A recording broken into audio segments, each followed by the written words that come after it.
Why are we afraid of the dark as children? As adults, why does the vast expanse of space and the universe both terrify and excite us? It's because what is out there is only limited to our deepest, darkest thoughts and fears. The void gives the space for infinite possibilities, both good and bad, which both terrifies and excites us, especially when we feel we have the ability to mold what's within that void in the image of our dreams and desires. We often interpret this void of possibilities with a mixed feeling of excitement and fear. And the overcoming of this feeling and creating within the void of infinite possibilities, while proudly planting our existential flag and claiming it as our own, is what it means to achieve greatness. This might invoke imagery of a great explorer finding new land or an astronaut planting his home country's flag on the moon, but this same feeling occurs within the seemingly less extraordinary parts of our everyday lives. If you struggled with girls all your life, and you finally worked up the courage to ask a girl out on a date, you get that same cathartic release the great explorer feels that only comes from overcoming your fear and staking your claim on what you desire. Once you have the courage to ask girls out, a new mission arrives, getting intimate with her beyond just the date. You fail on that mission multiple times, having to start the process over again from scratch. You get frustrated, hit the gym more, take speaking and improv classes, customize your wardrobe, and keep trying. Eventually, there's a breakthrough, a second date, and you didn't get ghosted this time.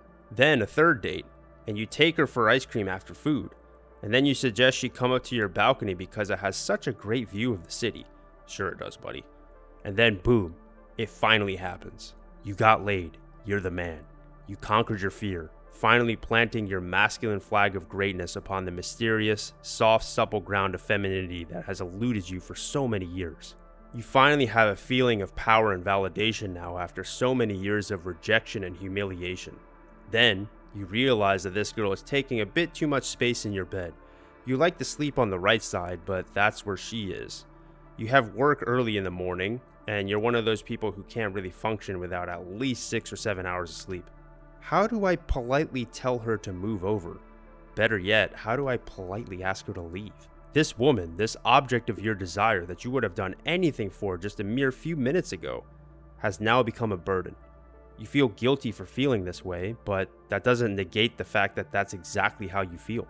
In your pursuit of overcoming your fears and worries, which have prevented you from experiencing that all too sweet feeling of victory that only comes by defeating the insecurities that have always beaten you up to this point, you completely forget that the object of your desire, that beautiful trophy that perfectly encapsulates all of the fears, struggles, and challenges you need to overcome in order to attain greatness, is a person, just like you. She has similar worries, fears, and goals. They're just in a slightly different shade, coming from a slightly different perspective. But you, being so blinded by wanting to overcome yourself in your pursuit of greatness, hadn't even thought once to consider her. This is where greatness can become dangerous. You become so narrowed in on your goals that you become completely blind to everything around you. You become so focused on the future that the present becomes quite literally unreal to you and serves a purpose only insofar as it serves the future that you desire. In your masculine pursuit of greatness, you fail to see that everything you've built so far on your existential project is quite literally on fire and will come crashing down at any moment, because all you've done is look upward toward the possibilities of what you can build and didn't even take a second to look down and see what you've built so far. The way that a fuckboy, driven by a lack of female validation he once had that he wanted to overcome to feel powerful in the form of getting laid, is the same exact lack that Napoleon felt and made him feel the need to conquer the entire world and leave Europe in ruins in the process. It's the same motivation that Hitler had to create the next perfect evolution of humanity through the Aryan race, and doing whatever was needed to create that world that would allow that vision to come true. These men had both eyes to the future, without any thought of consideration to the present, while both their existential project, as well as everyone's around them, burned to the ground while they were too busy looking up. And by the time they were finally forced to abandon their gaze upward and look around them, it was already too late.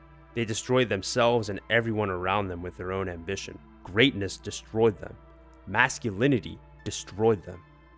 Hey, really quick, man, if you could do me a favor and like the video and subscribe if you enjoy what I'm saying so far in this video, that would be much appreciated.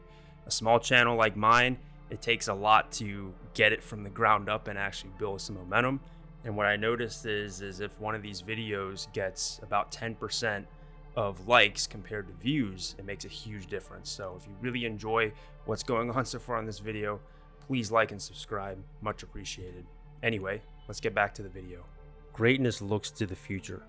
Ralph Waldo Emerson. Masculinity looks to the future. Femininity looks to the present.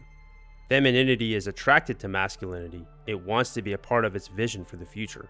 Masculinity needs a break from its lofty ambitions. On its cold pursuit of greatness, it needs the warmth and compassion of the feminine to keep it from freezing to death. The cold, masculine compassion that comes with teaching you how to do the damn thing yourself can become too much sometimes. It needs to be balanced out with the warm, unconditional feminine that will accept you for how you are and give you the revitalizing energy needed to recover, adapt, and pick yourself up again on your path of greatness. You can't pursue greatness if you're frozen to death because you didn't take your wellness into account and take a break and start a fire to heal yourself along the way. Self-overcoming and the greatness instinct might come naturally to you, but you need the feminine too if you want to survive to see the great future that you have worked your entire life to create. What greatness is to masculinity, wellness is to femininity. While greatness is future-focused, oftentimes sacrificing the present for a greater future, sometimes the present being your corporeal form itself, laying down your life in a war for a future you'll never see, wellness looks to the present and is only concerned with what is right in front of it. If wellness does look to the future, it often looks at it with worry in that the present status quo might be threatened. Greatness, on the other hand, tends to be indifferent about the present and look to the future with excitement and hope. Greatness is irrational, wellness is more rational. To quote Napoleon, widely regarded as the greatest military general who ever lived, on why he wanted to conquer the world, "I don't know. I'll find out when I've done it." We will not be focusing too much on wellness or female nature in this book, but we will still cover what wellness is, what femininity is, and how it relates to greatness and the masculine. Let's take a look at the military, historically, the mobilizing vehicle for greatness. What percentage of the American military consists of actual combat troops? 70%? 80%? 90%? The answer is more like 10%, at least in the modern day. The further you go back in time, the higher the percentage, with World War I having anywhere from 30 to 40% being combat troops, and the Roman Republic potentially being over 90%, given that even the patriciate senators themselves would fight in battle. This is evidenced by the historical fact that many of the casualties during the famous Battle of Cannae against the great Hannibal of Carthage were the Roman political elite themselves.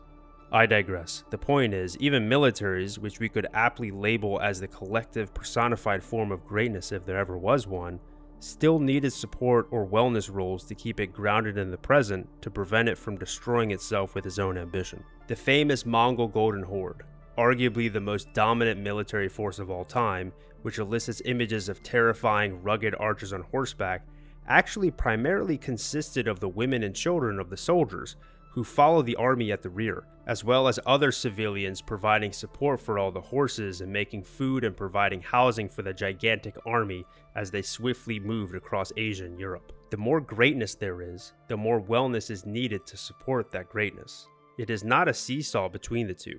One does not need to go down in order for the other to go up. In absolute terms, if one goes up, the other does as well, although the proportion can change relatively. I'll give you a seemingly unrelated but pertinent example, given the topic of femininity versus masculinity that we're talking about. If a man takes exogenous testosterone, steroids, his testosterone would go up significantly, but so would his estrogen, the female hormone. Although the proportion of testosterone to estrogen will either stay the same or widen relative to each other, let's say it was 80-20 before and now it's 90-10, the absolute increase in estrogen would actually still make the body start and show some feminine traits, such as gynecomastia, which is enlarged breast tissue. So just because the proportion of the manly hormone testosterone increases relative to the womanly hormone estrogen, doesn't mean that you can't also become more womanly as a result of a higher absolute concentration of estrogen. The same goes for greatness and wellness. Although you could be 90% driven by greatness and 10% driven by wellness as a man, the more absolute amount of responsibilities and ambitions that you have as a man, the more support and present focus activities you will need in order to not burn out and destroy yourself with your own greatness. This is where getting in touch with your feminine side with the help of a supportive feminine lover becomes essential. This will be discussed more in depth in the prescription section of the book. So now let's directly tackle how wellness relates to the feminine. Similar to how the masculine is a societal they interpretation of the ideal man, mostly rooted in the self-overcoming greatness instinct. Femininity is the societal they interpretation of the ideal woman, mostly rooted in the self-preservative wellness instinct. Traditionally, the feminine has been looked at as a secondary support role for this very reason. However, I believe this to be an incorrect description. Self-overcoming cannot happen on a grand scale without some self-preservation. Although it can be argued that the feminine usually doesn't concern itself at all with future-focused activities, especially if it's at a significant expense of the present, the masculine must take into account the feminine self-preservation instinct in order for it to achieve its ambitious future-oriented goals. Imagine being so focused on your mission that you stop eating food, stop hydrating, stop sleeping. Eventually, your failure to maintain wellness will end up greatly affecting your ability to pursue greatness. Although wellness doesn't sound as glorious as greatness, it is necessary for greatness to even exist in the first place. Imagine a fire without firewood, an army without medics, a building without a maintenance staff. In order for greatness to exist, wellness must be taken into account. When Napoleon attempted to conquer Russia, he failed miserably. It wasn't the Russian army that defeated him. In fact, Napoleon rarely ever lost. It was his inability to feed his army, wellness, due to the scorched earth policy the Russians enacted, that brought his entire great campaign down to his knees and eventually resulting in Napoleon's first major defeat and subsequent dethronement and banishment.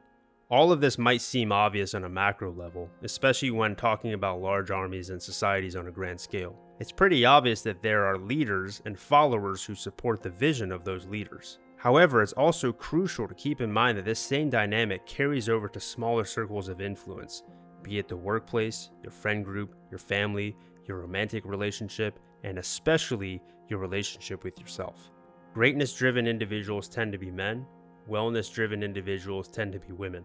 Obviously, I'm speaking in generalizations, and there are many exceptions with greatness-driven women and wellness-driven men. It's also important to note that these modes of being aren't static. As an example, men tend to be more ambitious in their younger years and want to settle down more and focus more on wellness once they're old. The key is to cultivate honesty through self-understanding, which involves recognizing your place in the world. This can be achieved through practices such as meditation, introspection, and shadow work, which will be covered more in depth in part 2. By understanding what aspects of yourself seek greatness, seek wellness, how much of it is what you actually want, and how much is influenced by the obligatory they, you can combine all these dynamic aspects to your existence to design it to be as meaningful and purposeful as possible. With this understanding, as your interests and life circumstances naturally change over time, you can still use this foundational why of your existence to predictably thrive within the unpredictable, ever-changing landscape of your unique life adventure. Hey man, thanks so much for watching. I really hope you enjoy the video. Everything talked about in this video actually is from my new book, Integrated Man.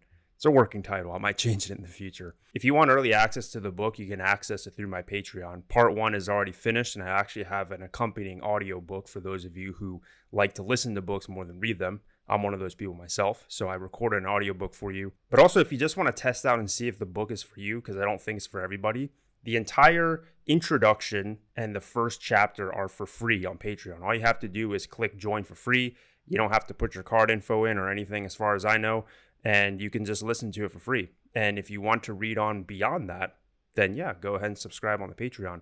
As part of that as well, I have a Discord community where we talk about all the different topics talked about in the book, and it's a great way for you to support me on my mission of what I'm trying to do on this channel.